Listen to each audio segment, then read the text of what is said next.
Good morning, traders. This is Brian Booth, Senior Market Strategist here with MF Global in Chicago with your morning update for the softs markets. First of all, we take notice of the fact that there was a delayed open here for a few of the markets, including sugar, coffee, and cocoa, opened 1 hour later than expected due to the storm in New York here.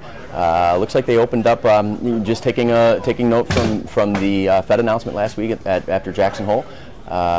Basically, what we saw was that there was an announcement made that the next Fed meeting in September will be a 2-day meeting as opposed to a 1-day meeting. Apparently, that was enough for traders to look at further easing coming at some point in September after the Fed meeting, and we're off to the races here in the markets. What we saw so far was a weaker U.S. dollar, stronger stock market indexes. They just opened up on the floor here. Looks like they're opening positive on the day. Crude oil had a real strong run here as well. This type of environment is very supportive for the softs markets. There's one catch here. The only market that's in the negative in the softs is the sugar. October sugar is trading right around 30, stayed weak. It was strong at the end of the week last week, but is negative on the day to day. I'm just wondering how long that's going to last. It's interesting that the one market that has had the strongest days up when outside markets are supportive is now in negative territory. So I'm going to be keeping a real tight eye on that around that 30 price. The cocoa market has made its way up to in December 31.28.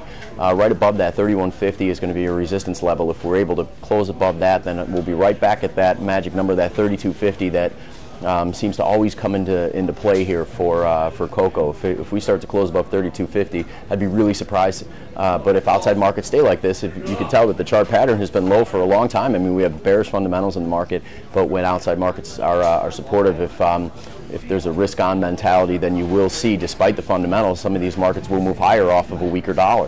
So, watch this level, this 31.50, and through that we'll see 32.30 to 32.50.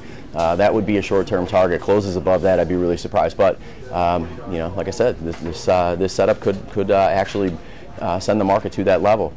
December cotton, there's overall strength in the grain complex, and that will be helpful for cotton. However, it still continues to be a mixed bag of fundamentals. We have weaker demand out of China. There were some canceled orders in last week's business, and but if you take a look at overall the growing area for cotton is we've had horrible weather, and we'll have to see how that all adds up. And when you have supportive outside markets like this, and market that's just been kind of range bound, cotton could benefit from this setup here. It's all based on how it all adds up for demand, especially out of China, and after last week's disappointing cancellation of orders. The only other market that I didn't mention so far was December cotton. That has probably the most bullish setup here I've seen. From the beginning of August, we've had just really nice, slow grinding days higher, but the beginning of today's session starts off from a technical standpoint from a great spot for the coffee market. There were a couple highs in the last few months that basically come in at today's low. Technical traders will be looking at as those highs on the daily chart, which is also today's daily low.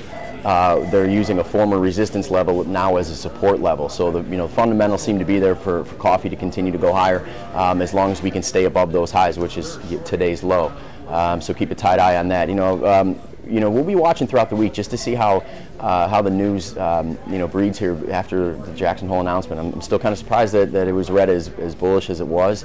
There was just some traders are saying this is just a continuation of the kicking of the can down the road with postponing the inevitable, which is participation in the market. We didn't get any participation. All we got was no participation in the short term, but longer term we'll be looking at a 2-day meeting, next Fed meeting. So we'll see. We'll see how the remainder of today goes, but I'd be watching outside markets, especially the stock market indexes and the U.S. dollar.